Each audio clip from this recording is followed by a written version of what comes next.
Hey everyone, my name is Ben Gromiko. I'm from InterNACHI, and this is an InterNACHI webinar. And we do free online webinars to educate home inspectors and contractors and real estate agents about various topics. Sometimes I'm presenting, and those are the boring webinars.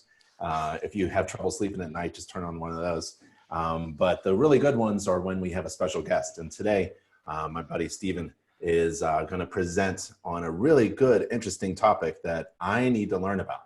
I was a home inspector for a dozen years, and I was probably not really aware of the things that Steven's going to talk about, which is about animals. And if we take a look at InterNACHI webinar system, that's nachi.org/webinar. So at the top left corner, you'll see the webinar system, and you can do a little search for a topic that you're looking for. And today we're doing inspecting structures for wildlife. This is actually for home inspectors. We should know if there are bats in the house. We are not required to report on pests and infestation and things like that if you're doing a home inspection. But personally, when I went up into the attic and I saw things like signs of infestation or signs of pests, or maybe a mouse trap, or like a squirrel trap in the attic or something, I would present that information to my client, even though I was just doing a home inspection, because I like to know more than I'm required to, so that I can provide value to my client. And if I can go a little bit beyond the scope of my visual inspection, provide additional information that might be valuable to my client, I'm all for it. And the only way you get there is to know things. So you only go as far as you know, and Steven is here to teach us a little bit more so we know a little bit more. So thanks, Steven. I really appreciate taking your time, your busy time. You're a highly trained and sought out professional, and you're gonna share some really good information for us. So I really appreciate it. Thank you very much. Well, thanks for having me on board. Anytime you wanna take over the screen, you can. Okay. I just want to tell the attendees, if you're on the live webinar system, feel free to ask questions. Don't worry about interrupting. I'll help Steven with the questions, or we could save them until later. If you're watching this on YouTube, same thing. I'll try to look at the YouTube comments and see if you're asking questions, but feel free to ask questions during the presentation, and we can take some questions later on as well. And this is being video recorded, so if you're watching it on YouTube later on, awesome. If you have any questions, maybe Steven will give out his email or contact information later on, so you can contact him. How's that sound, Steven? All right, sounds good. Yeah, my contact information will be at the end of the presentation, but I'm sure you'll have it on your website as well, certainly. So do I start now? Go for it, Steven. All right. Well, hi, everyone.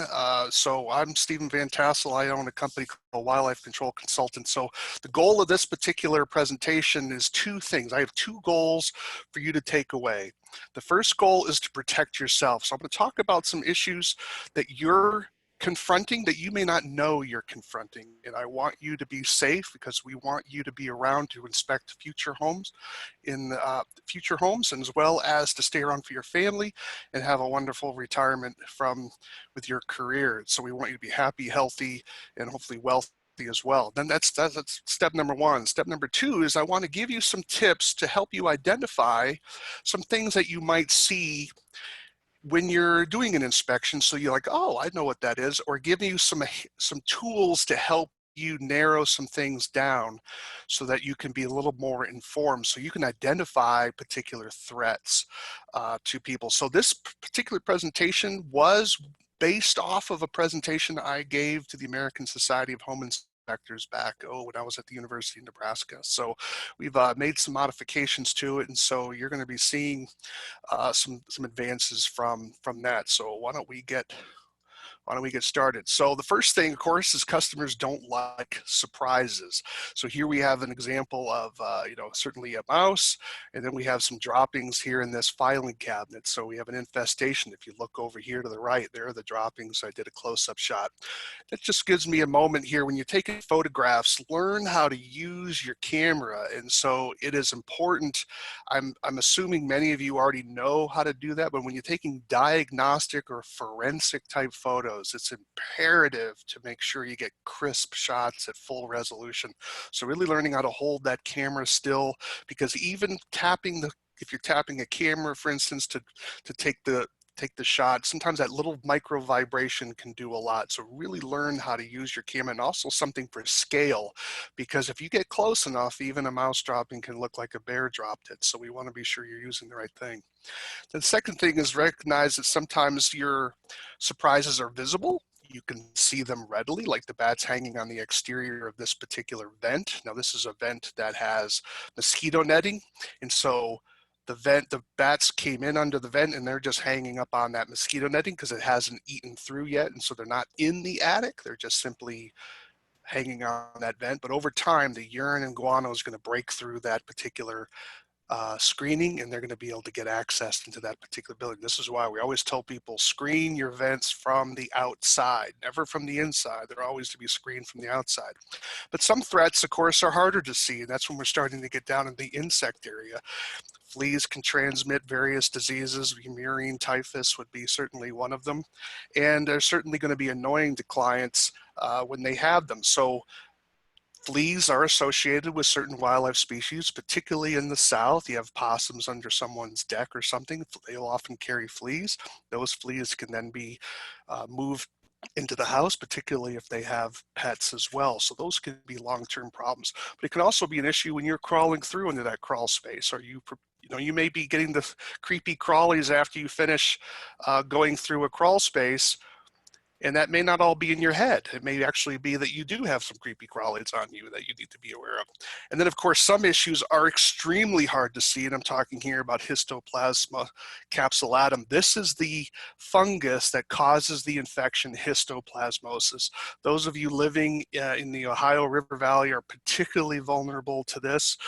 Fungus likes warm, moist environments, but if you're in areas where there's large quantities of bird droppings that are in organic soil, like bird droppings below a tree, for instance, or you're in an area where you have bats in an attic over an extended period of time and you stir up that debris and you breathe it in without proper protection, you could be exposing yourself to histoplasmosis infection, and that will often exhibit itself as a dry cough, but we'll talk more about that particularly later. So as I said before, we have some risks that you're going to face. Those risks are both with disease, but you also have risks of physical danger when we're dealing with wildlife as well. And then we have the client side of issues, and that is how wildlife can impact negatively certainly the looks of a structure, but also the physical integrity of that particular structure. And so we'll be highlighting some of those things for you as well. So let's talk about your health. I want you to be healthy, and I want you to protect yourself. So we'll give you a new term for many of you, I'm sure, is zoonotics. What does zoonotics mean? Well, it means diseases transmitted from wildlife or animals that can be transmitted to people. And so here's an interesting statistic for you, that is 60% of all infectious diseases are zoonotic in origin. So while a lot of people like to quote unquote get back to nature, a lot of people forget that nature can kill you. And so if we're not careful in how we're getting back to nature, we're actually exposing yourself. And you can see a classic example of that when people try to drink raw milk, for instance. Raw milk, you have to get raw milk. Well, there are diseases associated with raw milk. And every now and again, I just saw one recently where there was a little outbreak of a disease associated with raw milk. So getting back to nature, there's reasons why we do certain things today, and sometimes we forget why we do them until we have an incident. So I want you to be aware that when you're crawling around these attics and you're crawling around these crawl spaces, you are potentially exposing yourself to certain zoonotic diseases, and I want you to prepare yourself. I'm not trying to scare you. I just want you to be aware so that you can make some simple steps to protect yourself and really reduce the risk of you getting any of these infections. So let's talk about some definitions here. This is the disease matrix, how disease is transmitted from in zoonotic environments. So we have what's called the agent. That is the infectious organism. That's called the agent. Then we have something called the reservoir, and that is the organism that maintains the agent in the environment. But interestingly, the reservoir doesn't get negatively affected by the disease. It's simply a carrier. Then you have what's called the vector, which is the taxi driver. I call it the taxi, where it brings the agent to the host. And we're going to treat ourselves as the host. The host is the organism, namely us, could be a pet as well, negatively impacted by the disease. So again, the reservoir isn't negatively impacted by the disease. The reservoir carries a disease and it's living its life like normally. However, the host is negatively affected. So when we understand how disease is transmitted, if we can break that chain, then we don't get the disease. And that's why it's important for you to understand these concepts. So here's an example of rabies. A lot of people are certainly aware of rabies. Rabies is a zoonotic disease. It's carried in wildlife, mammals particularly, and it's can be transmitted to us typically through a bite. So we have the agent, that is the rabies virus here in the left. It's called the rhabdovirus because it looks like a bullet, and it's carried by bats, not all bats. It's a very small percentage of bats, but bats are one of the carriers. And so that would be the vector. And so when the bat bites us, we can contract rabies because we're the host and we would die. Will the bat die as well? Absolutely, the bat will die, but it can take a while for that bat to die. What's the reservoir for rabies? Well, we're not really sure. We don't really know what the reservoir is. It seems that the virus is slow enough in bats because maybe bats would be treated as the reservoir, but bats are negatively impacted. So they're not really a reservoir, they're a vector and a host because they get killed by it, but we don't really know what the reservoir is for rabies. But the point is that if we can prevent the bite from the bat, we're not going to get rabies from the bat. And that's what you need to understand. And so we'll talk more about that later on. Are there other vectors for rabies? Absolutely. Raccoons, skunks, bats, I've already mentioned, foxes, skunks, but there's even more than that. But here's the thing.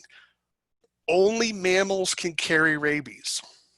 It has to be a mammal. It's not going to be a bird. It's not going to be a snake. It's not going to be a frog. It has to be a mammal, a warm-blooded creature. Any mammal can carry rabies, but these are among the most common organisms that would be able to transmit rabies. So here's the rule. People think that these animals are out hunting humans down, trying to bite them. That is simply not true. 80% of all rabies exposures are human initiated. Now what that means in English, it means that the human went to the animal, not the animal to the human. Often this occurs with kids going over to quote unquote help the raccoon. And so therefore they get bit. They get too close and the animal lashes out and all of a sudden there's an exposure. So 80%, so here's the bottom line. If you see animals, leave them alone. Even when you see them in an attic, leave them alone. Back off, go away, and you'll find yourself, animals are typically not chasing humans down. So we don't want to create some fear mongering here.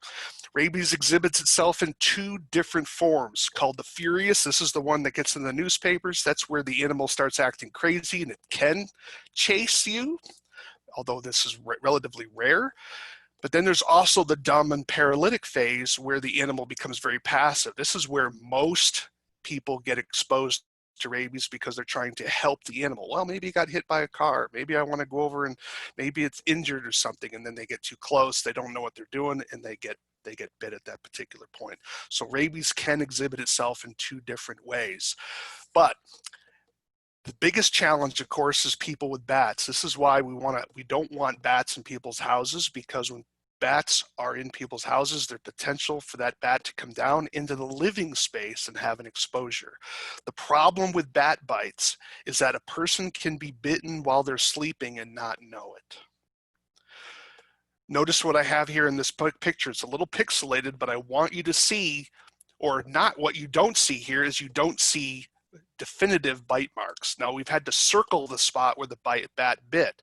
Now if you're awake and you get bit by a bat, you're going to know it.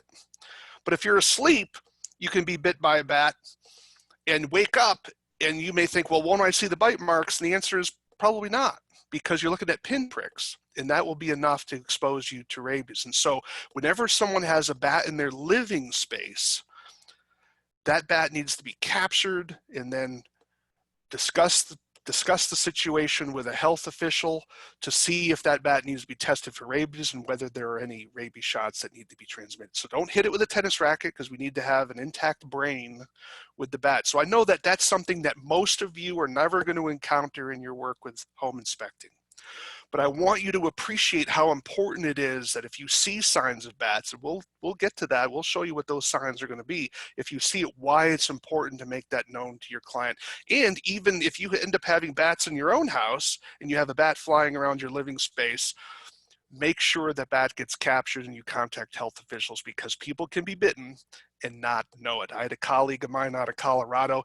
He was doing some bat work and he knew exactly where he was bitten. He was awake at the time. He was doing bat work. 45 minutes later, he drove, he was at the hospital. He knew exactly where he was bitten. The medical doctor had magnifying glass, was looking at the spot where he was bitten. The doctor could not see the bite mark. So a word to the wise is sufficient, because most of the people who have died of rabies in the United States have died from bat bite exposures. But you know what? There are ways to get rabies, and that's with cats and dogs. Unfortunately, we have a lot of people in America, particularly with cats, who don't think that their cat needs rabies vaccines. And so they let their cats roam around and ravage the countryside, killing everything it can find. Of course, that cat is encountering wildlife, and it's eating animals, and sometimes can be contracting rabies through that way, and then bringing those rabies back to the household. So I'm going to tell you right straight off, I would avoid petting animals. If you have the owner there, it's your call. That's sort of a customer service thing, but I tend not to be handling people's pets if I don't know them, because you don't know where that pet has been. And with cats, you don't know where that cat has been. In California, we've had situations where cats have brought plague back to their owners. So cats are a real problem. Free-range cats are a significant issue, but they can also carry rabies. And so you can see all the different testings that have occurred here in the United States. This is data you can get from the CDC. So let's talk about some rabies myths. There's a lot of mythology out there in the public on rabies. You cannot diagnose rabies by looking at the animal, period. End of statement. Nothing. It doesn't matter the time of day. It doesn't matter how the animal's behaving. It doesn't matter what the species is. You cannot identify an animal as rabid by looking at it. All you can say is the animal is acting normally, or the animal is acting abnormally. That's it. Now you can treat the animal like it has rabies, but that doesn't mean it has rabies, because there's different diseases that can exhibit the same symptoms and signs as rabies, but not be rabies. Distemper is one of them. Okay, so an animal can have distemper, and you may think, oh, it's out during the daytime, it looks sick, it's not acting right, it must have rabies. No, that just has distemper. So don't fall for that. Just treat animals, as wildlife, as potential disease vectors, and you'll probably be fine. If you care, leave them there. You have to have a rabies test to know an animal is rabid. And that requires the animal to be killed without damaging its brain. The brain is cut out and then put through an antibody test to see if it has rabies. So if you need to capture an animal, make sure you don't damage its head. That means you don't shoot it in the head. So you don't hit it with a tennis racket like people with bats. You want to be sure that animal is captured and captured appropriately. And I have literature on that you can download from various sites. Let's talk about hantavirus. Hantavirus is a viral infection spread through the droppings and urine of primarily the deer mouse, or what we call paramiscus, because it can be the deer mouse or the white-footed mouse. Why is this an issue? Because you're going to be crawling through areas where mice have been present, and they're pooping and you may be aerosolizing that material, inhaling it, and getting yourself, and a few weeks later you think, oh, I must have the flu. And you don't have the flu. You might have been exposed to hantavirus. A lot of people don't realize that deer mice are more common in the United States than we realize. And so I lived in Lincoln, Nebraska at one time, and I was living in the middle of the city, and I had deer mice in my house. So don't just simply assume that deer mice are a wilderness type animal. They are, but they are not. They could also be found in highly urbanized environments. I mean, Lincoln, Nebraska, population of 275,000. So that was in the middle of the city. So we had deer mice there. So don't simply assume that, oh, it's a house mouse, it's no problem, because you can't tell the droppings apart. A house mouse dropping versus a deer mouse dropping, you're not going to tell that apart in the field. So treat all mouse droppings as potential contaminants of carriers of hantavirus, so you protect yourself. So we'll talk about how you're going to do that as well. What are the symptoms of hantavirus? Well, you feel like you have the flu, but with some cases, it gets more serious and you end up getting fluid buildup in your lungs. You can see the picture on the right. You'll notice that the lungs should be black because x-rays are negative images, but you see all this white, and the reason is because the lungs are filling up with fluid. So with hantavirus, you literally drown in your own liquid. You drown yourself because your body's reacting to this virus in such a radical way that your body's trying to fight it off, and it creates all this liquid and you basically drown. The mortality rate is quite high, 30%. Even with modern medicine, it's quite high. Actually, it can be as high as almost 40%. So you see some data in the lower left-hand corner where places have occurred. Is it common? No, it's not common. But you don't want to be the lottery winner here. So when you're going into a confined space, make sure you're wearing your respirator. Make sure you're maybe air it out first. Think about, do I really need to crawl in there? Are there other ways of getting that inspection done? So this is a serious issue and it's more common. It's primarily a Western central disease, but you can see some examples of it occurring even in the Eastern states. So be aware of it. I'm not trying to create panic, but I just want us to avoid being cavalier and going in places and not having the proper protective equipment. Here's another infectious disease. This is called Baylisascaris procyonis, which is just the scientific name meaning the roundworm of the raccoon. Now, raccoons aren't the only animals that carry this particular disease, but the raccoons are a definitive reservoir for this particular organism, and it's shed through their feces. Now I give you a picture here in the lower right hand corner of raccoon toilets. Raccoons like to create these places where they defecate, and they defecate a lot. They're called toilets, where they go back repeatedly. Mice, for example, do not create toilets. They just simply poop wherever they are. They're kind of let it wild and go free, where raccoons go to a spot and they like to defecate right there, and kind of marking of their territory sort of thing. The challenge here is that when these eggs persist in the soil and a child comes along and the child's playing in the soil and then sticks their fingers in their mouth, they can be exposing themselves to this particular worm, and this worm can then burrow its way into their brain, cause blindness, and sometimes even death. Can it happen to adults? Absolutely. Thankfully, it's rare because most of us aren't touching the ground and then shoving our fingers in our mouth. But this is something that can happen to you when you're crawling through an attic, because raccoons will defecate and create toilets in attics. And if you're not careful, if you just get a little cavalier, start biting your fingernails, you can be exposed to this particular infection. How about some other issues? How about droppings around air exchange units? What do you think that might do for your client in terms of allergies, or getting a dry cough, or getting flu-like symptoms, that they're being exposed to different contaminants? So this is why your inspection can be very, very important in terms of protecting your client's health.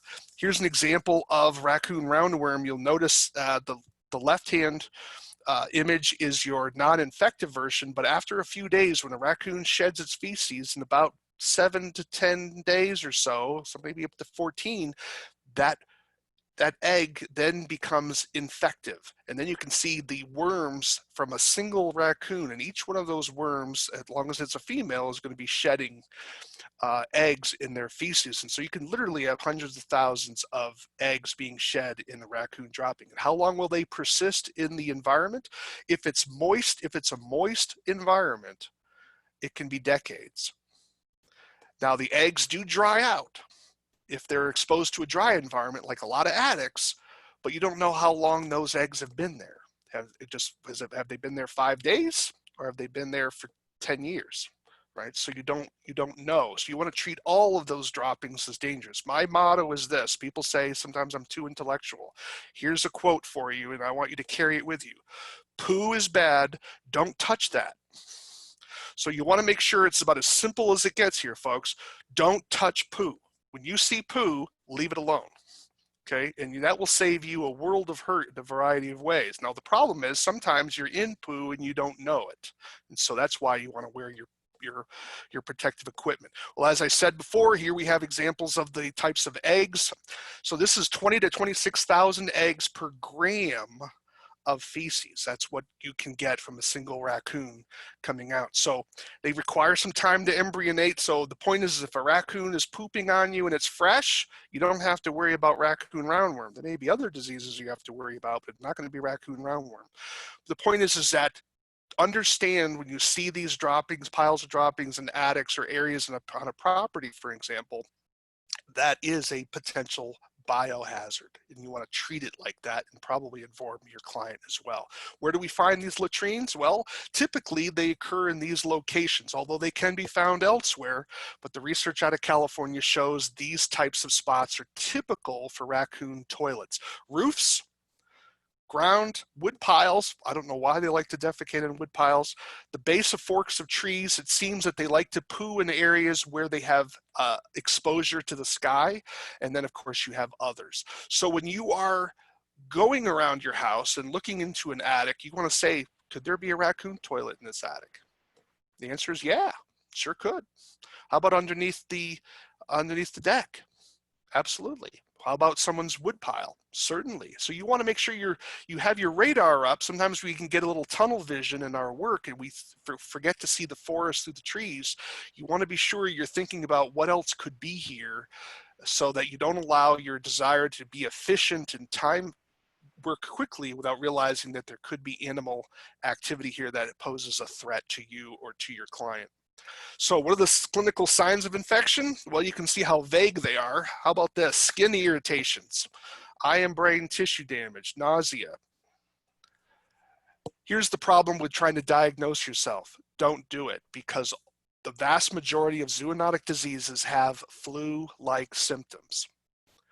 This is why when we train wildlife control operators, we're constantly telling them over and over again, when you go to your doctor, you tell your doctor what you do for a living. We actually have a little business card that we hand them, and we say, here, remember, this is what I do for a living. These are some of the diseases I'm exposed to.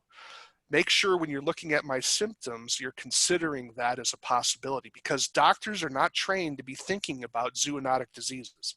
Why? Because that's not normal in America. Now, if you're in some third world countries working, yeah, that would be more of an issue. But here in America, they're not thinking about it because it's not normal. So when they hear things like, oh, you have nausea or diarrhea, or maybe you have a cough, or you have a temperature, they're thinking flu.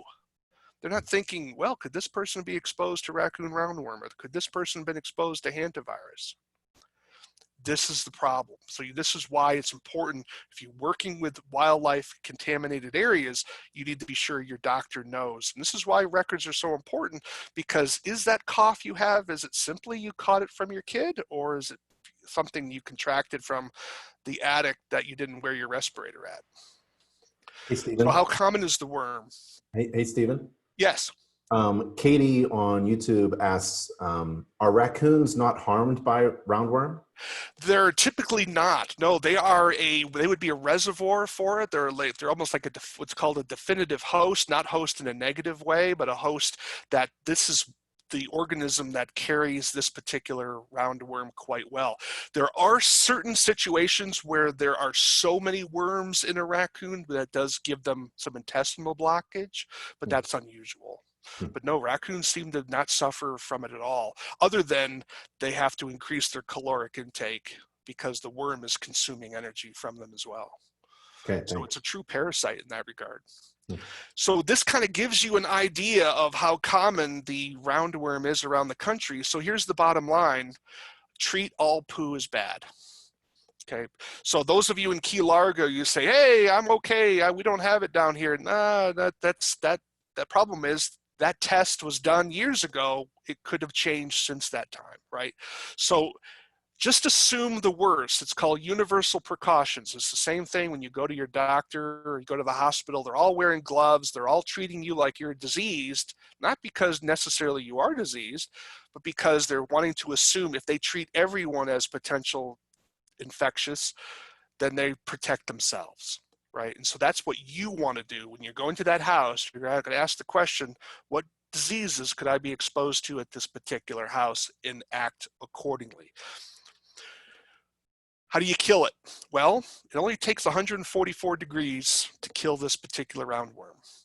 So you can kill it. The problem is you don't want to set your attic on fire if you see it. So fire is one of the ways to kill it. The point is that it can last a long time. The next slide, what about, can attic temperatures kill it? Not necessarily, but as I said before, it does dry out. So unfortunately, we don't have the research to say how long does it take, what are the environmental conditions that are necessary for those eggs to die in certain attic type environments. We don't have that kind of data. So if you have a choice to inspect a house in June versus in August, well, August would be safer provided the raccoon hasn't deposited more gifts in that particular attic between June and August, because it would be drier. Okay. How about histoplasmosis? Again, histoplasmosis is a fungal infection where when you breathe the spores of this fungus, you can have the fungus growing in your lungs, and that causes an infection called histoplasmosis. It requires a nitrogen-rich environment, which bat droppings can provide and bird droppings can provide.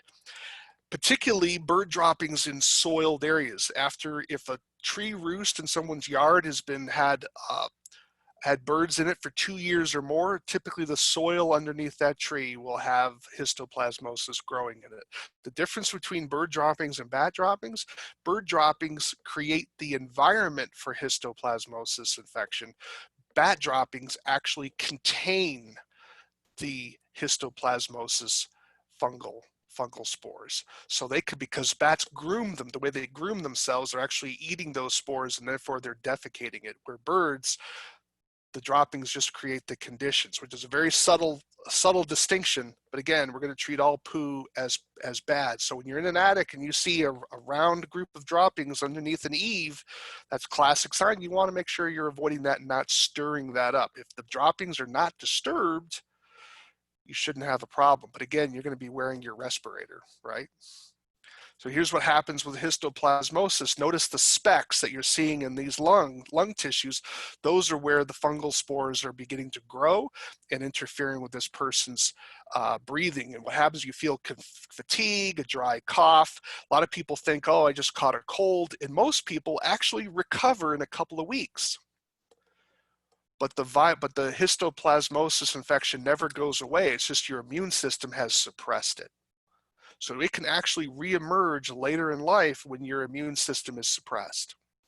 Those of you who are on medications to suppress your immune system are particularly vulnerable. I'm not a cigarette Nazi, but if those of you who smoke, you are at greater risk because of smoking removing the ability of your body to fight off certain forms of infection. So you're at greater risk against histoplasmosis because of that. So, but everybody, whether you smoke or whether you don't smoke, protect yourself when you're going into crawl spaces with your qualified respirator. How about other things? How about leptospirosis? You may not have heard of this. This is a bacterial infection. It's a pretty nasty one, actually.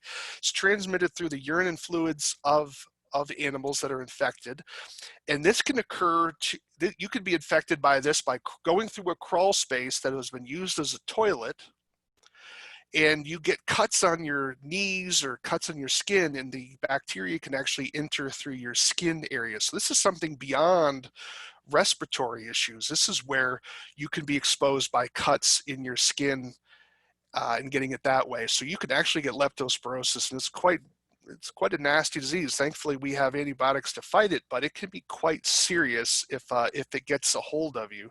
Even a broken skin or cut can infect you with this particular thing. So again, when you're walking through a crawl space, you're wearing proper protection, right? How about Sylvatic typhus, which just means wilderness or wild typhus? It's spread by a louse.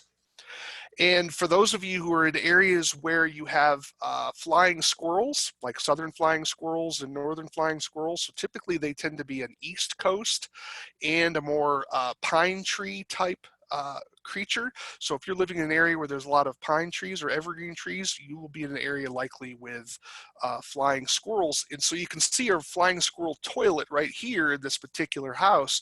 Notice how wet it looks, because flying squirrels will pee and defecate at the time before they begin to exit the structure. And that is a classic sign of flying squirrel presence. So in the South, I think it was South Carolina, where a person was living within a house that had flying squirrels, they ended up getting Sylvatic typhus from this louse. Again, quite rare. So I'm talking about things that are rather rare in our country, but we're in a different situation because we're exposing ourselves more than the average American's going to be exposing themselves. So it may be rare in general, but we're not doing we're rare people doing jobs that most people aren't doing. So this is why I'm mentioning this, because so our statistics are going to be higher than the general population. So just be aware of it, that this can happen.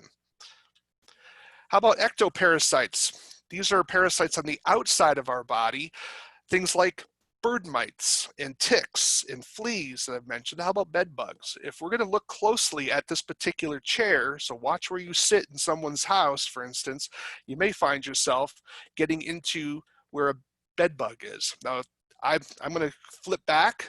You see the chair? You see the middle, the X here at the top? Let me get my cursor up right in here. Boom. There's a bed bug there. Do you see all the blood splattering here? This is where the bed bug is fed and then defecated, and then you get these black spots. So watch where you sit, watch where you kneel, watch where you put your hands, because you may have a visitor coming home with you. That's going to be quite unpleasant for you. Bat bugs look very similar to bed bugs. So, but they're a different species, but they have some of the same behaviors as bed bugs. The point is, we just want to be aware that there are ectoparasites that you can expose yourself to when you're going into a structure.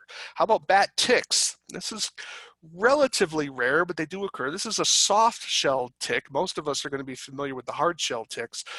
Presently, we have no evidence that they transmit disease to us, but I'd always be cautious when you hear that word presently, because it probably means we haven't done enough research yet.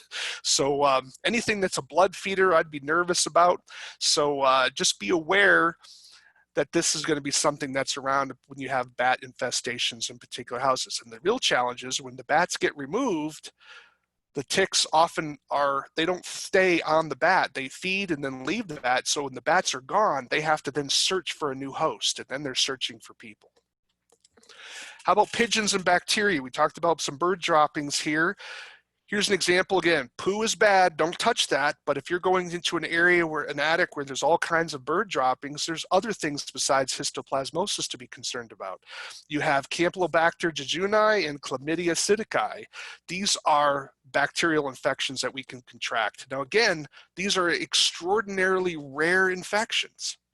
But for those of you that have weakened immune systems, maybe you're on immune suppressing drugs, or maybe you have diabetes, or maybe you're undergoing cancer treatments that will also damage your immune system, you are particularly vulnerable to this. It doesn't mean those of us who are healthy are not vulnerable to it, but again, it's a qualitative change here. This is why it's important for you to wear your PPE.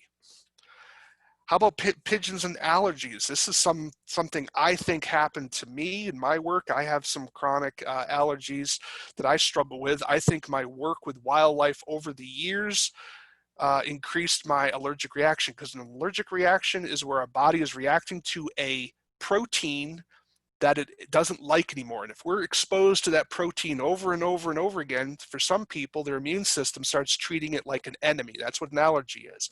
So when you're dealing with birds, the research has found that people that have birds on the outside of a building and they're constantly pooping, that those proteins from the droppings can be getting into the house And over time, a certain portion of the population will develop allergies to those droppings, and that is a problem. So it's how often you're exposed, the volume of your exposure, and how can determine your sensitivity. So it's not just simply infections that we need to be concerned about, it's also that we could develop allergic reactions later in our career if we're not being careful with our exposure. It's just one of the hazards of working in these environments.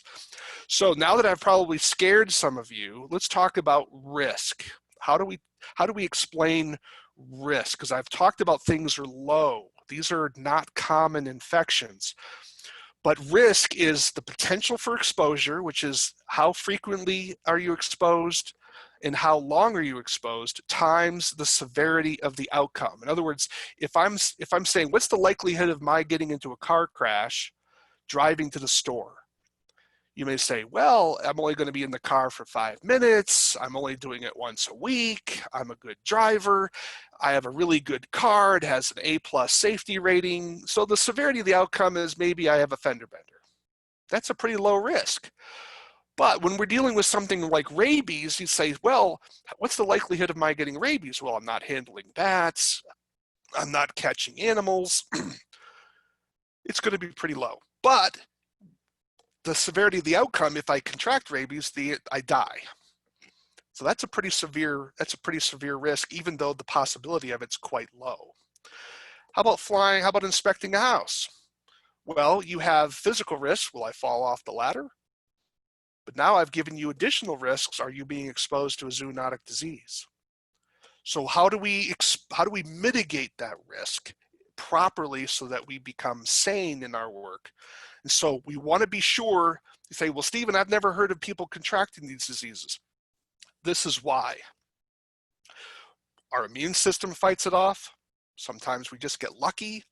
Sometimes we caught it and our body fought it off and we thought it was something else. Oh, I caught it from the kids. Or we didn't get enough exposure to convert to that particular disease. Those are great at risk. I've already mentioned this, so I'm not going to spend a lot of time here. But obviously, if you have a weakened immune system, you're going to be at a greater risk than other people. So how do we mitigate this risk? I'm not telling you all to quit your jobs and work at a desk job in a store or something. No, that's not what I'm saying. Is that when we implement certain prudent behaviors, the risk of us contracting one of these drops dramatically beyond the low risk you already have right now. So you want to consider your situation. It's different from climbing on the roof of a building than crawling into a crawl space. Why? Because crawl space concentrates things. Sun kills a lot of disease. Okay. Also, you have more air, so the solution to pollution is dilution. So those are some other things. Consider your behavior. If you're going over and playing in the raccoon toilet, well, obviously that's a problem, but I doubt any of you are going to do that. But you want to be aware of this particular issue. If we change our behavior, we change what we're wearing, we can protect ourselves. Don't expose yourself if you don't have to. If you see the pile of droppings, don't crawl through it. Note it on your report. Say that's an area I can't inspect. However, you have an animal problem or did have an animal problem at one time. Make sure you're wearing your personal protective equipment. What am I referring to here? I recommend as a minimum a half-faced HEPA filter mask. I really don't like half face anymore. I really prefer you to wear a full face. Those of you who have beards have got to get rid of the beard. Sorry, but you can't have a beard that's going to interfere with the seal of your respirator. So you got to make sure you're fit tested so that you're healthy enough. Go through the health requirements to make sure you're healthy enough to wear a respirator. Get it fit tested so it's properly fitted to your body, and then do your seal checks. Make sure you wear it and wear it well. I know it's a pain. Wearing a respirator in the middle of the summer, crawling through an attic is a pain. I get it, but it's really worse being in a hospital because you caught a lung infection from something where you could have protected yourself wearing a respirator. There's me in the old days. I should have had a full face. I was wearing a half face. Don't learn from my mistakes. So when you're inspecting above a drop ceiling, this is how you don't do it. Never, you don't know what's above that drop zone. There could be a pile of bat guano up there and that you could dump on yourself and dump on the floor and aerosolize right in front of you. All it can take is one breath, one inhalation, and you can be infected with histo. This is better, but notice I'm not even wearing gloves.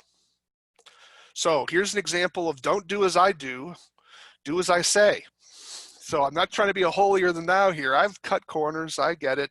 The point is I'm, we're human.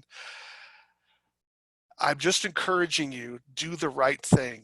I understand it costs you money, it's costing you time, it's costing you, I get it, I do get it. I'm just saying that sometimes if you ever thought, if you've been speeding and all of a sudden you got into a car accident, did it really save you that much time? Don't forget your gloves and booties. How much protection do you need? That's all contextual. I'm suggesting at the base minimum, full face respirator in crawl spaces, and you're wearing gloves. If you're seeing, if you're going to be getting into an area with lots of insulation, a Tyvek suit's probably not a bad idea. If you see something, then you can certainly respond to it and then maybe stop, get your full Tyvek suit on, or make a decision you're not going to inspect any further. If I'm going through a place like a crawl space underneath a deck, or an area where I think that cats have been present or dogs or animals have been present in, I'm going to strongly recommend that you wear your Tyvek suit. Make sure you have appropriate knee pads as well, so you're not cutting yourself as you're crawling along. And then when you get home, you're going to strip off all this stuff, put your dirty clothes into the laundry, shower before you hug your kids. There have been instances where people have had contaminated clothing and their children come up, how kids come up and hug you on your legs, and the dust that came off of the pant legs infected their children. Okay, rare? Absolutely, extraordinarily rare. But you don't want to be the lottery winner on this. Okay, so remove your PPE properly, because you can contaminate, because remember there's contamination on the outside of that. So make sure you know how to remove that properly so you're not contaminating yourself, and then store your mask properly after you've cleaned it. So how much protection you need depends on your context. Where are you going? And you kind of know if you're dealing with a house that's 100 years old, there's probably a greater risk there than a house that was just built. Okay, the same way you have to get a feel, and I'm going to have to, you have to sort of trust yourself, because otherwise you're going, DEFCON 1 for everything, and that's not going to be realistic. But you want to be able to identify and say, what could be in here, and act appropriately. What's the particular threat that I could face here? And we'll give you some examples of what some of those threats are and how to identify them. So context, notice we have a difference. Bird poo in both locations, one is less risky. Why? Because you're outdoors. So the solution to pollution is dilution. I would stay upwind. But also we have bird poo in an attic, an enclosed space that you're crawling through. So the one on the left is a greater threat to you than the one on the right, because you can just walk around that dumpster. Say, yep, birds have certainly been getting into that. Do you smoke? How healthy are you? Are you taking precautions? I hope all of you have your sanitation equipment in your vehicle. After you're shaking hands with a client, hands are dirty. So you want to be sure. You probably don't have access to water very easily. Are you washing your hands after you contact clients? Are you keeping your hands away from your face, away from your mouth?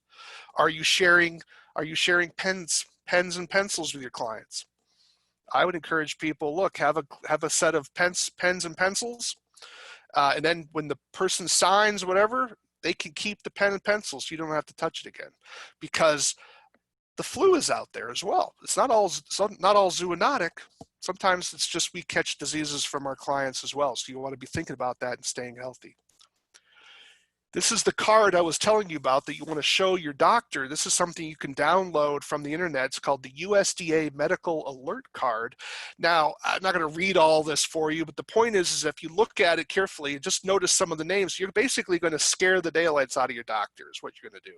So now your doctor has to think back into time and to the zoonotic disease class, infectious disease class that he took, or she took, and have to dredge all that up and start thinking about what we call zebras. So these are the unusual diseases that we might have that the general public won't have. Okay, it's just a way to kind of wake your doctor up. I got an infection once. I had a mono spot done. That was negative. I had a whole series of bacterial tests done. Those were all negative. They never did find out what caused it. It felt like I got hit by a bus. I was so weak and tired, and this went on for well over a month. After I finally recovered, I told my doctor, I said, you know, I work with wildlife. He said, oh, I forgot. So again, I don't blame my doctor for that, right? That's on me, because I remember I'm old enough in this industry where we didn't have all the information we have today, right? So I was doing a lot of stupid stuff back in the day. I don't want you to do that. But the point is that we never found out what it was. I think it was because I was doing some mouse work at a house, and I think that house had, I think I might have had Hanta. Don't know. It's too late. I don't know what it was, but we never did find out what it was. But it took me out. I was only working probably a few hours a day. I felt like I felt terrible. So don't let that be you. This is something you can use to your doctor. Download it, put it in your wallet, hand it to your doctor each time, just to remind them. Say, hey, you know, if I'm not feeling well, think about things beyond just the ordinary flu or cold. If you want to learn more about histoplasmosis, this is a government document. I don't call it free because our taxes have paid for it. You all know that anything the government does is not free. I hate it when politicians call stuff free. It's not free. It's just you don't have to pay for it again. Okay, so I really, that one of my pet peeves when I work for the government, so I always tell people this stuff isn't free. You just don't have to pay for it again. So this is a wonderful document for you to get if you want to learn more. The first half of it is the most important for you unless you're wanting to learn how to clean it up. It's written in English, and I mean that in a very sarcastic way because some of this technical literature can be quite difficult to wade through. This is quite a good document and it will really help you out. Why do I mention histoplasmosis so much? Because if you're protecting yourself against histoplasmosis, you're pretty much protecting yourself from everything else. If you know how to do that, you're pretty much good for almost everything else. So it's sort of like asbestos. You know, if you can protect yourself against asbestos, you're pretty much good for almost anything else. Well, the same way in disease area, histo is really the way to go, and it can be quite informative for you. Another document, if you're looking to learn more about zoonotics, is a field manual put out by, it's called Squidus from the University of Georgia.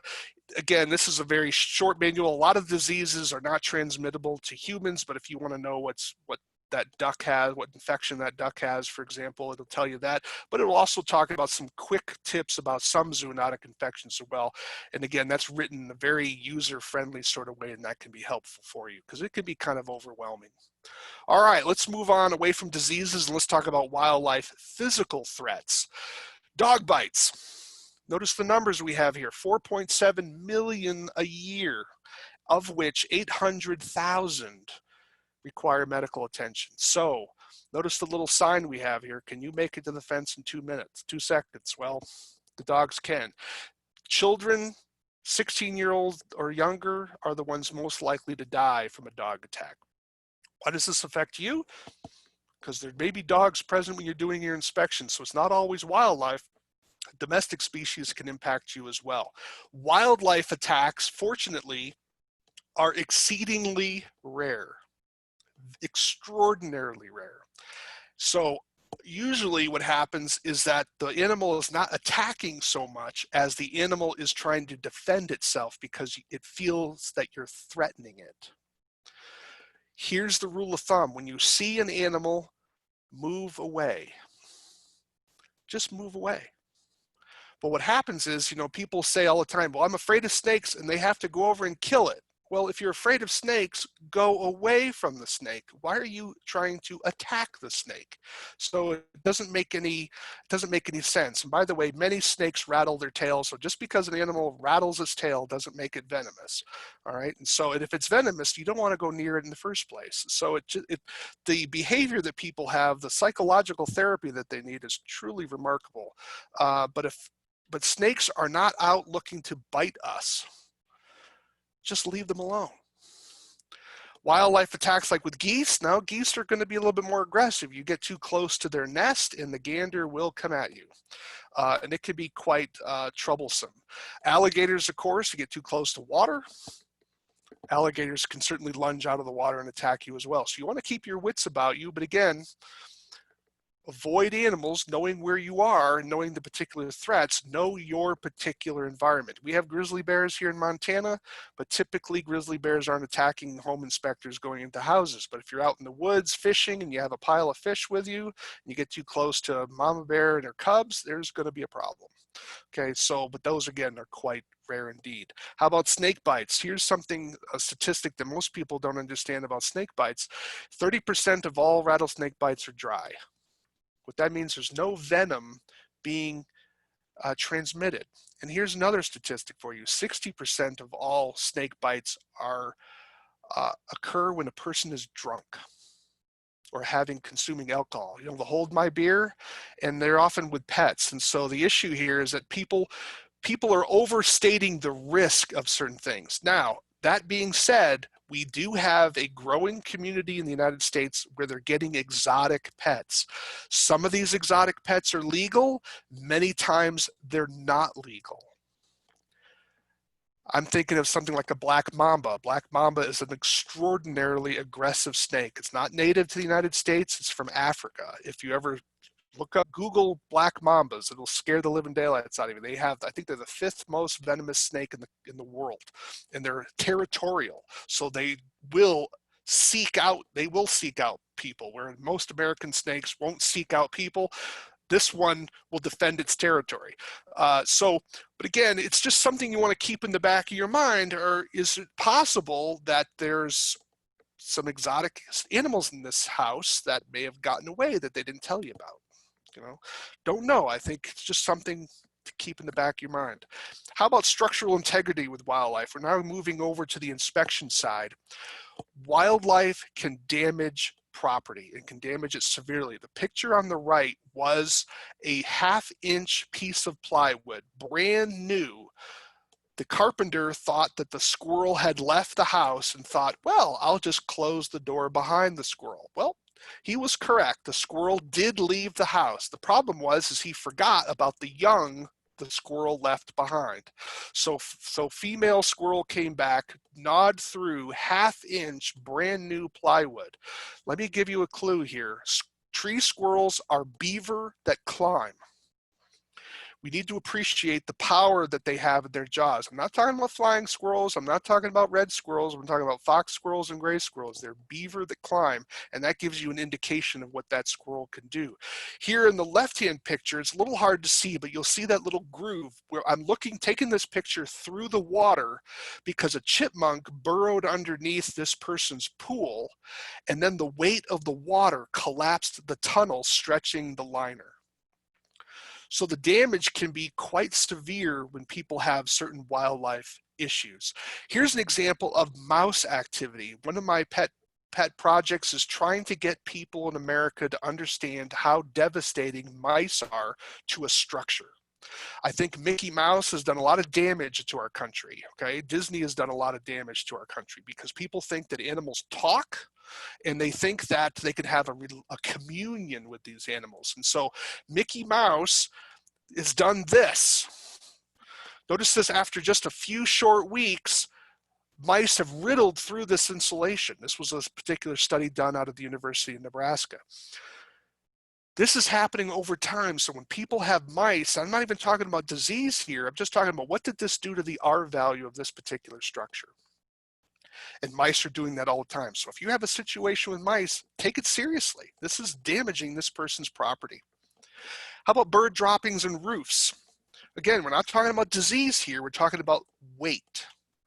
Dry weight of bird droppings is 18 pounds per cubic foot. Now, what happens when you have birds on top of a gas station roof here, and then it rains? The poo has clogged the downspouts, and now that's all filling up with water. Do you think some of those have collapsed? The answer is yes, some of them have collapsed. How about buildings where they haven't taken the time to close off the windows and you have pigeons flying in and out day after day after day? Those pigeons are dropping feces in those particular buildings. Do you think the weight of that over time is going to affect that attic or that particular floor? Absolutely, it's going to. And it's not necessarily going to be dry weight either. How about rodents and wires? Rodents have a tendency to gnaw. That's what they do. They always gnaw. Now, people think they gnaw to grind down their teeth. Well, they do, but they don't have to gnaw on an external object. They can actually gnaw on their own teeth to grind their teeth down because their incisors are constantly growing. But if they have something else available, hey, why not? It feels good. They can gnaw off the rubber off this particular wire. The wire on the right is a conduit wire in a power substation, gnawed by a tree squirrel. So again, these fires that occur in structures that are old, some of them are caused because people have allowed rodents to be present in those structures and they're gnawing wires, and finally there's a short and all of a sudden the house mysteriously lights up. Do you all know how to use a mirror? Mirrors are important. You can actually use a good mirror and shine a light on it and reflect behind areas that you can't see. So you can do a lot with a flashlight, a good strong flashlight and a mirror to look into areas that you can't quite see with your ordinary eyes because you can't reach that particular area. So definitely get used to using a mirror. This is why I recommend people having a good spotlight. This is different from using a flashlight. I'm talking about a spotlight. A spotlight is a dedicated light with a very high intensity beam. I like 1,000,000 candle power, or if we're going into lumens, perhaps over 1,000 lumens with a nice concentrated tight beam. And the reason is I want you to look at this photo and I want you to ask the question, can you see the hole?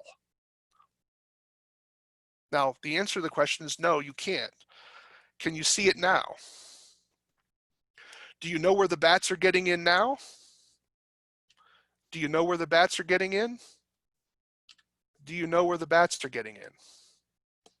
That's what you say, well, Stephen, how do you know that? Well, because when you're using a powerful light and you illuminate a dark spot, if the dark spot stays dark, it means the light is not reflecting back to you. That means there's a gap.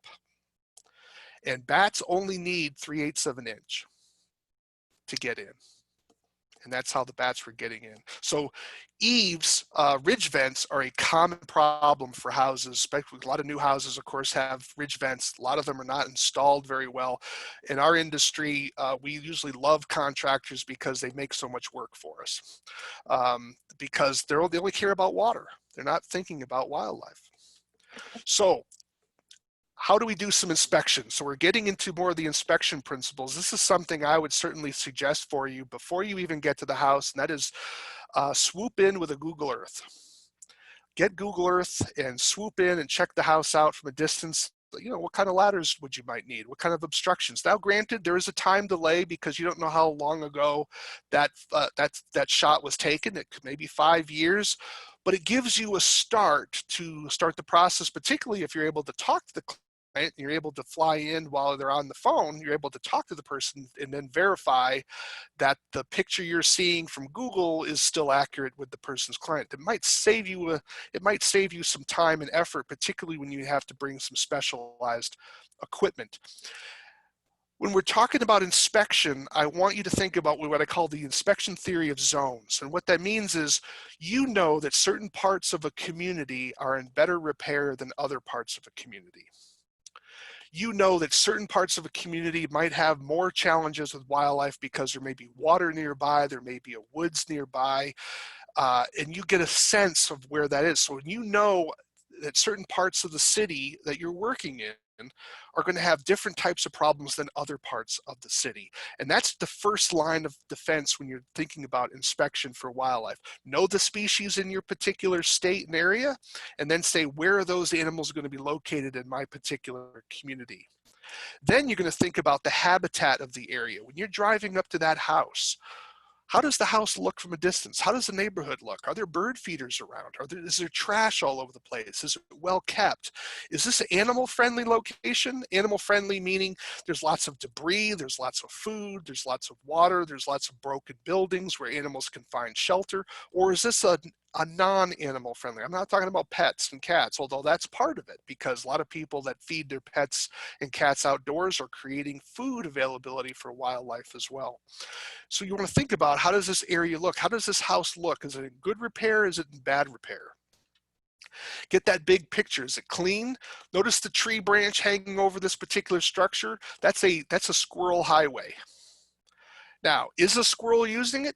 I don't know. I'd have to inspect the building. But when you see that, that makes it very easy for an animal to access that particular roof.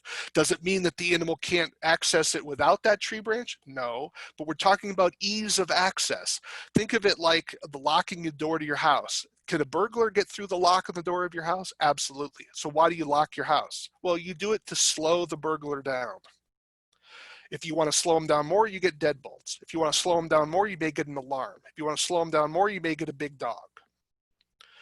There's levels of security. So when you're looking at a structure, you're going to say, well, you know, is there tree branches there? Does it look clean? Is it repaired? Is there food around? And that'll tell you what's the likelihood that this is going to be a house with a lot of animal issues. Bird feeders, when I was in business, were my best friend.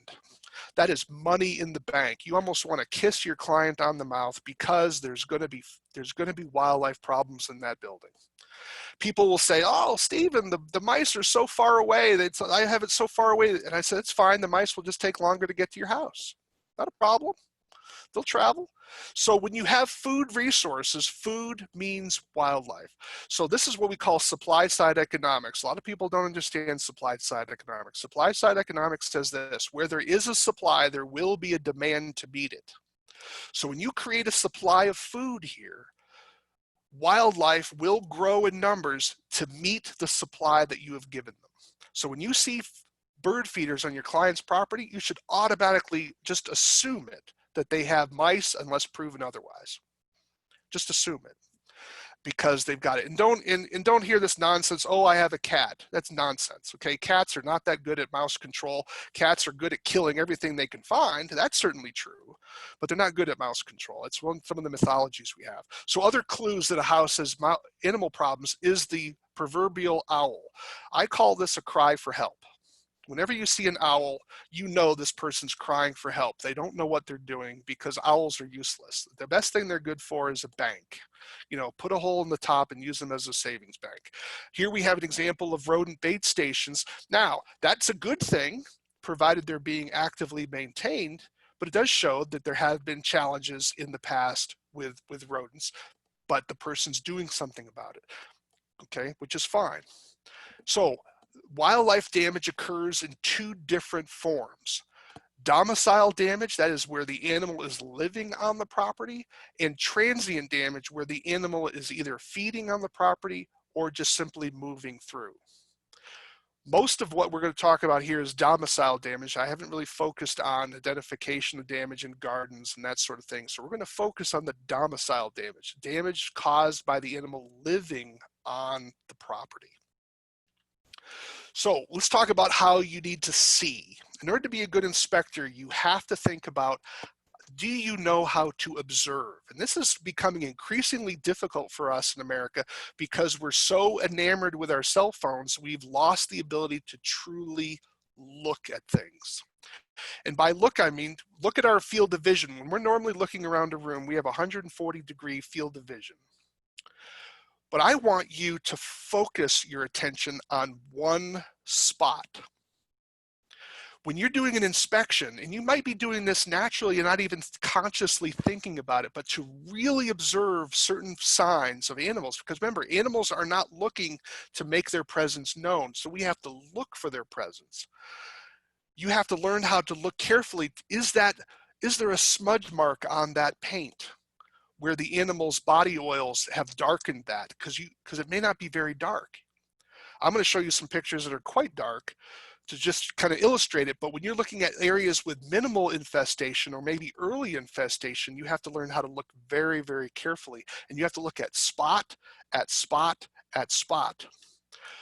For example, take a look at this particular picture and ask yourself, what do you see?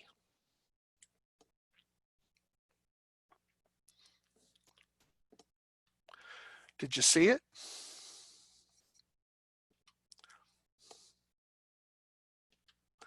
Now, granted, this is not a fair test, but I'm trying to illustrate the importance of how you have to be a true seer, you have to look at spot to spot to spot. You can't just simply gestalt it. You can't look at the entire picture. You do that when you do your initial drive up. When you walk into a room, you want to get the big picture, but then you have to narrow your focus down to spot to spot to spot to make sure, are you missing any clues being left by the animals that are there? So animal sign falls into various categories. I'm going to focus on primarily two, and we'll have sometimes occasionally the third one where it travels, okay? So poop and living areas are going to be primary in terms of our inspection process here. So here's a diagram of a house. All of these particular spots noted are areas where animals enter a building. The rule of thumb is wherever a joint is, wherever two surfaces meet, that's a seam, that is an area that's vulnerable to animal entry. Very rarely do animals go through a board directly. Often they'll go through where two boards meet. Now there are exceptions, but as a general rule, it's where there's ever a form of a breach of a house. So these are the areas that you'd want to focus your attention at if you're looking to find where animals are getting inside of the structure. So how do you know how an animal is entering the structure? Well, I like to inspect from the outside of the structure first. Why? Because the animal has to break the exterior of the building in order to get in, and it's often easier to find that opening from the outside than it is from the inside. Okay, because there's a lot of barriers on the inside of a structure, as I'm sure many of you already know. So what are the rules of thumb to how to identify what animal got in? And so here's a rule of thumb for you. So if you're talking with a client, do you have a hole in your house that's a great size of a grapefruit? Why do I say grapefruit? Because most people don't know what 4 inches is. They don't think that way. It's not being rude. It's just that they're not carpenters. They're not working with a ruler all day long. So they can't perceive what 4 inches is, but they know what a grapefruit looks like, what a tennis ball looks like. So notice what I said there. A raccoon only needs 4 inches to get inside of a house. If you can stick your fist into it, a raccoon can get into it. You say, how is it possible? Because most people don't compensate for the big hair. Raccoons have big hair, okay? So squirrels only need a tennis ball. Rats need a golf ball. Mice need a pencil. Okay? So if you can inspect for mice, you can inspect for everything else. That's a piece of cake, okay? So we're going to talk about some sign when you're looking at a building saying, what could possibly be here? Bats. One of the easiest ways to look for bats is to look for their guano. Okay, they're defecating as they're exiting the structure. Sometimes they're defecating when they're coming into the structure. Here in the upper left, we're going to go kind of clockwise here. The bats are defecating on this particular sill. That's pretty obvious. I would hope all of you could see that. That's pretty obvious. There's going to be bat guano there. There's a problem. How about this with a chimney though? You see the gap between these two flues? Bats were flying in and out of that. How about the lower right? You see that white area? You know what caused that? Because bats, when they were getting into this attic, they landed on that spot and broke away the paint and then crawled into the gap. How about the lower left-hand photo? That's a cobweb with bat droppings in it. When was the last time you looked at cobwebs on a house to see if there were droppings in it? Okay. More typically, if you're seeing bat droppings along this foundation sill on the upper left, and then of course you see that guano pile, that's classic droppings. If you ever have people telling you, well, I have droppings on my deck and I sweep them every day and they keep reappearing, that's bats. Okay, that's the animal doing that. Okay, it's pretty straightforward. I know many of you may not have those types of conversations with your clients per se, but the reality is that is one clue. So whenever you see that sort of circular type design, that's going to be classic bat. And I'm going to give you some tips on identifying guano here in a bit. How about mouse habitat? Just assume mice are everywhere. Mice are one of the most most successful mammals in the world, because house mice, for example, have thrive in human impacted environments. They're actually called a commensal rodent because they share our table. It's from the Latin word commensal, meaning share table. So they actually share our table, which they do. So whenever you see areas like this grassland out here, that's a mouse factory. And so those mice, as they're reproducing, are going to be looking for structures for the wintertime to live in, and they're going to move across the street and get into that particular house. When you see things like wood piles, that's structure. Mice need structure. Why? Because when you're small and everything eats you, you need a place to hide. And when the more structure you have, the more likely you're going to have a mouse nest into that particular structure and house. Here's an example of my house. Again, I don't want to make it sound like I'm a holier than thou here. This is my house when I was back in Lincoln, Nebraska. This is a mouse nest in the corner of my attic. They were climbing up a vine that was going along this particular pole and created a huge nesting area there. How about this particular house on the right, this brick house? Notice the gap you see between the brick and that fascia there. All the mouse has to do is climb the brick, not very hard for them to do, and squeeze along the mortar joint between that sill and get right into the attic. We often think of mice coming into a structure at the ground level or at the foundation level. That's true, but they're more than willing to climb a little bit to get into an attic as well. So we have to be looking high and low. How about this particular gap? Remember I told you the gaps in structures where two surfaces meet. That is where animals are entering. Why? Because when you have two surfaces, they're not going to heat at the same rate. The sun's going to beat on them at different rates, and so they're going to expand at different rates, and therefore there's going to be a gap created over time because of the difference in the way that those surfaces are responding to heat and expansion and contraction. I call this mouse scaffolding. This is where the person wanted to make it easier for mice to enter the house, so they wanted to be sure the mouse had something to climb on. How about pipes? Pipes are notorious for allowing access into structures. Again, that's a thick pen. That's a highway for mice getting into a house. A lot of people underestimate how well mice can climb. The weakest mouse can jump almost 10 inches vertical. Now imagine what the mice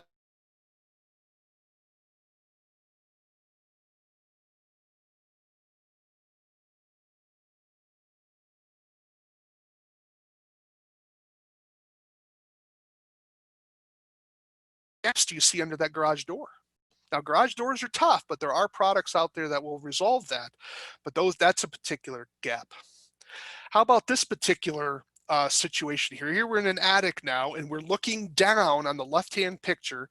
We're looking down at the blown-in insulation. Now, it looks like someone took a ping pong ball and rolled it all around the insulation. Well, that's not a ping pong ball. Those are mouse trails. Remember I talked about the importance of wearing your respirator before you open the hatch. You don't open the hatch, put on your respirator because you don't know what was above the hatch, right? Everything needs to be on before you disturb anything. So here we have now, when mice are walking around, they're peeing and pooping all over the place. That's what they do. So you don't want to be crawling around in this or even sticking your head up here without having the proper protection. Here we have, it's a little harder to see, but if you look carefully at it in the middle, you'll see a trail going from the corner in the upper right, upper right here, down through here. See the trail? That's another mouse trail. So blown insulation can teach you a lot. For those of you who are dealing with fiberglass insulation, if you take the time to just lift some of that insulation to see the board underneath it, you'll often see trails or droppings underneath that as well. Gnaw damage, if you measure it, mice gnaws are 2 millimeters wide, rat gnaws are 4 millimeters wide. How about chipmunks going up the corners of houses? You'll find a lot of your houses here have gaps in the corners here, often gaps along the sill plate that chipmunks can explore. You've already seen the photo of the pool. Here's some other shots here. There were 3 different holes underneath this pool.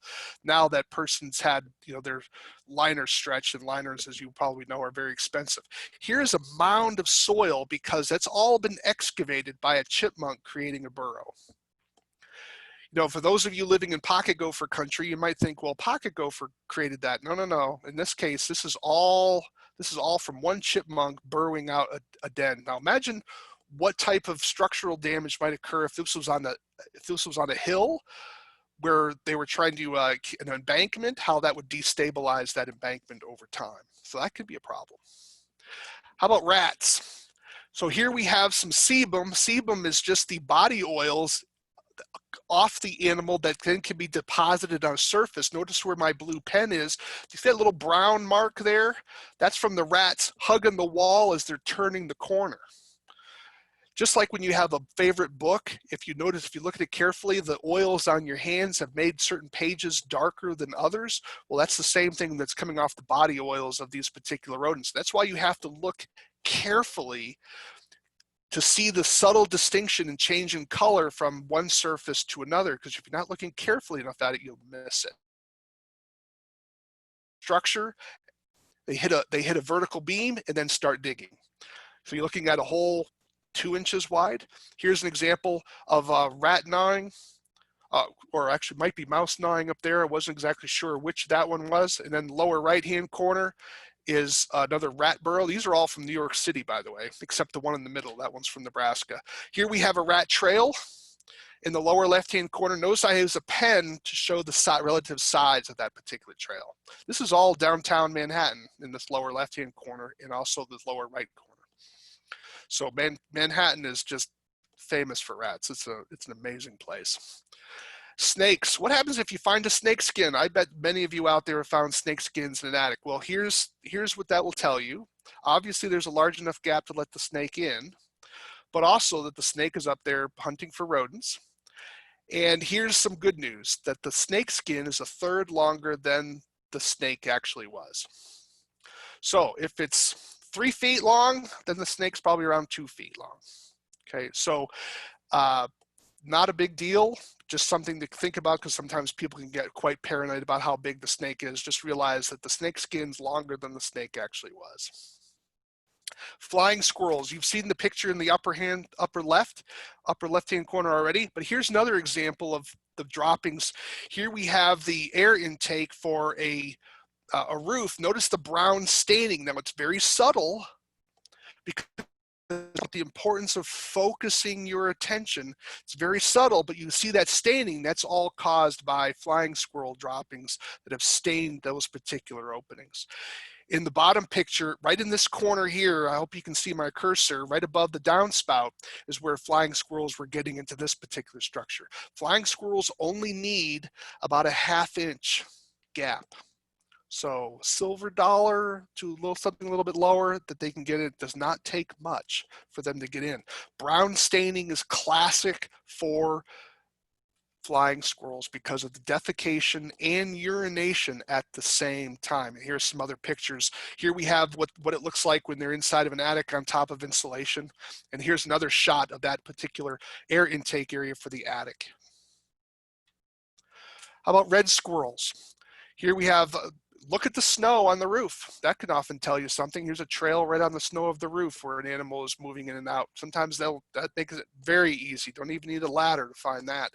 But if you're looking at the screen, what I call the mosquito netting, here we have 2 holes here and here that a red squirrel was using to access this particular attic. So this is why I'm not a big fan of mosquito netting, because it works great to keep out mosquitoes, but it's not very durable. This is why all screens need to be screened with 1/4 inch hardware cloth on the exterior of the building. If you see a pile of pine cones, that's cloud squirrel, because red squirrels are different than gray and fox squirrels. Gray and fox squirrels are what's called scatter caches.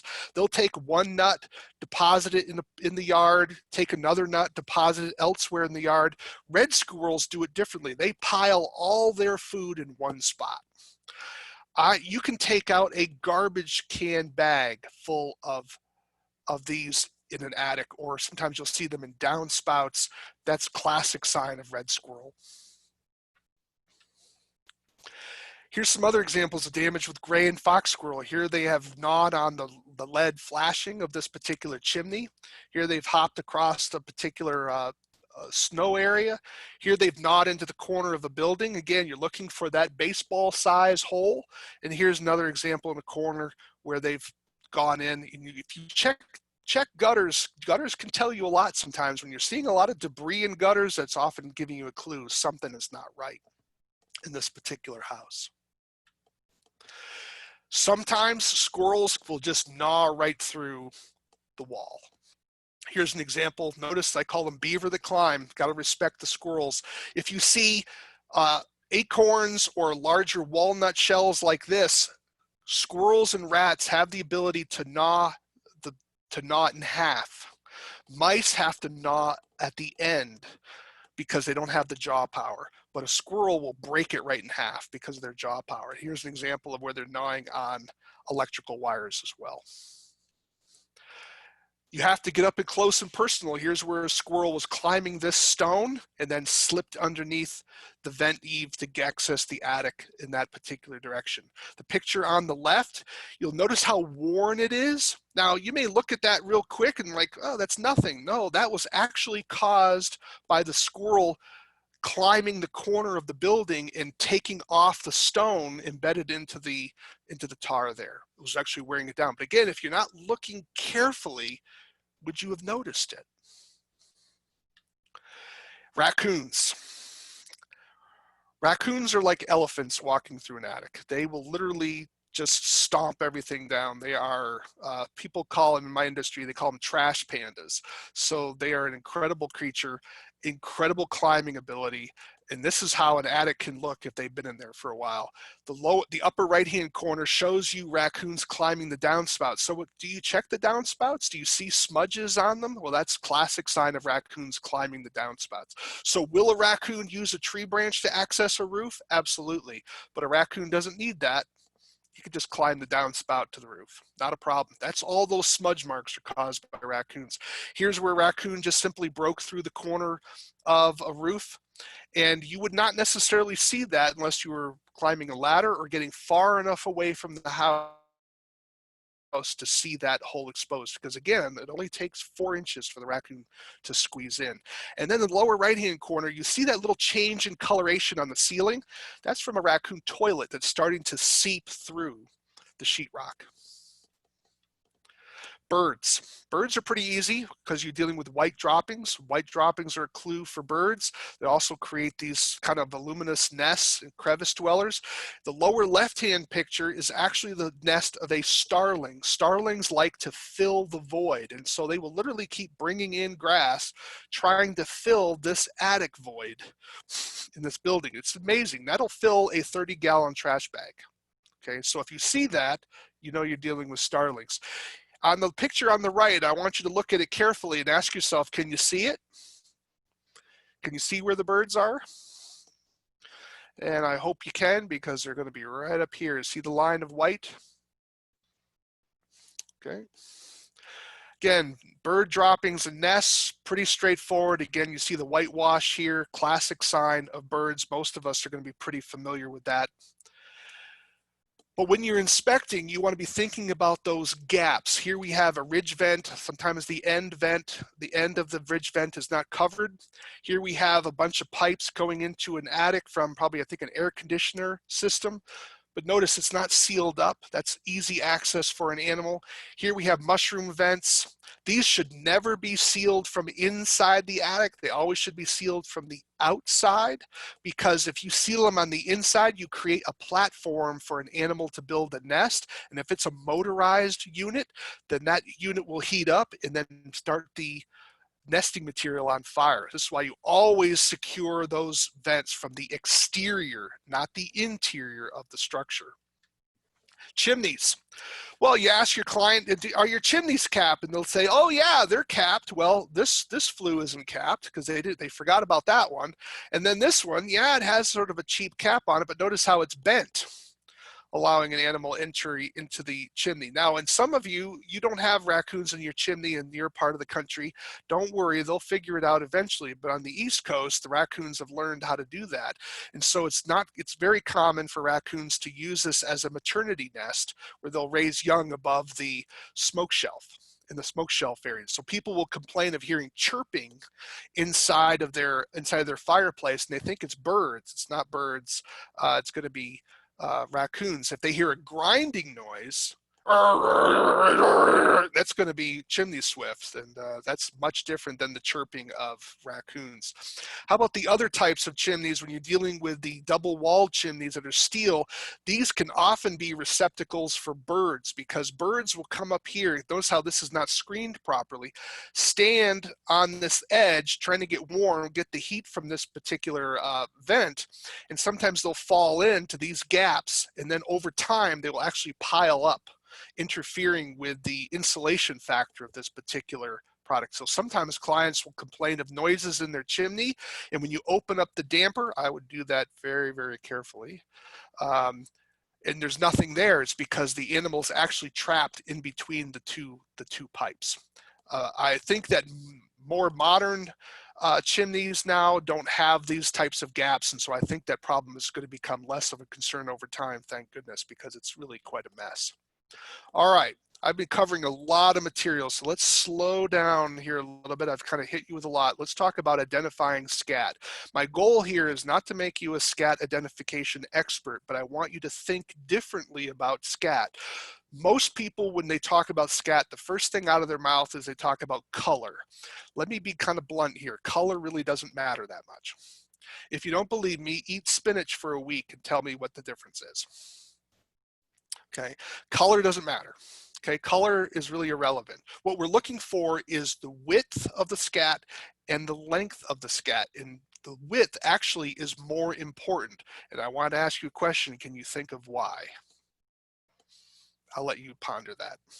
Okay, so when we're looking at scat, we want to think about structure, the structure of the scat. So whenever you see a pellet like this, you want to think rodent. All rodents have this similar type of structure, whether it's a mouse all the way up to a prairie dog or even a beaver. They're all that kind of same pelletized shape. If you're dealing with a tube with some slight indentations, you're dealing with a carnivore. If you have a plop, we're not really quite sure what it is. There you have to identify it based on the size. How much volume do you see in the scat? And if you ever see a scat with a white cap, you're either dealing with a snake or a bird. We already know the bird because birds poop and pee at the same time. So that nitrous area is what creates that white cap. So whenever you see white, you only have two options. Either going to be a snake or it's going to be a bird. But everything else, I want you to think about structure, and the width of the scat is actually more indicative than the length, because the length can vary depending on the fiber that the animal is eating at that particular time. So the next question you want to ask, is the droppings piled or are they individual? So here we have examples of piled. This is a raccoon toilet, as I showed you before on the left. Here we have bat droppings on the right. Notice how I have an object in the scale, in the picture for scale. Now I like to use pennies because I don't have to pick them up again. Okay, remember, poo is bad. Don't touch that, all right? So we want to be careful when you're taking photos that you're not getting too close and disturbing things. Here's some examples of raccoon poop. Notice the inclusions in the raccoon scat. One of the ways you can tell the difference between wild animals and domestic animals is domestic animals are typically fed manufactured food, which is finely ground, so you won't see any inclusions. You won't see seeds, you won't see bones, you won't see hair in that scat necessarily the way you will in other types of animals. Notice the raccoon here, he's been eating some berries and he has all these seeds in his scat. So raccoon scat looks like something like a large Tootsie Roll in a sense. They're kind of thick, these little cuts through them. And they tend to pile them in areas like roofs, inside attics. They kind of mark their territory that way. Shrews, you might have encountered shrews in someone's house. Have you ever had a situation saying, you know, I have mouse traps and I keep catching mice, but something's eating them? Well, that's usually a shrew. And shrew droppings also create piled scat, which has a very rank odor. What you're looking for in the shrew scat is that they have a corkscrew look to them, and they tend to be piled, sometimes congealed, and they have a rank odor. Shrews are not a huge problem in structures, other than sometimes they're able to get in because they're actually killing stuff that the homeowner doesn't want in the house, but most people don't want shrew toilets in their particular house. But if you see that, you're dealing with shrews. Insects, how do you identify insect droppings? Well, insect droppings will often have a lot more grooves in it and have much weirder shapes than the shapes I've already showed you here. This one looks like a little, like the pineapple grenade from the United States, where all these different grooves on it because of the way they defecate. They also tend to be significantly smaller than what we're going to be seeing in the vertebrate scats that we have here. Remember I told you earlier about how the difference between the way squirrels will chew a nut versus how a mouse will chew a nut? Here's a picture illustrating that. Notice how the mouse is gnawed from the end to try to access the kernel inside the nut. A squirrel wouldn't spend all that time. A squirrel just cuts it in half. Okay, just vices right through it. Here's an example of a mouse dropping. Notice how small it is. You're looking at something like a rice seed compared to other types of things. Now, how do we distinguish between a mouse dropping and a bat dropping? Well, here it is. You don't have to be an expert to do this. This is something I teach to people all the time, because this is exactly what I would use to determine whether it's a mouse dropping or a bat dropping. Are the droppings scattered? Are they intermittent? Are they hard when they're dry? Remember, you're not touching it with your bare hands, right? You're going to use an object to touch that. And is it smooth? Bat droppings are rough. If you look carefully at this photo, they're not smooth, they're rough. They're dropped repeatedly. They tend to be piled in quarters. But when they're dry, if you take a little stick and just tap one of them, it'll crumble.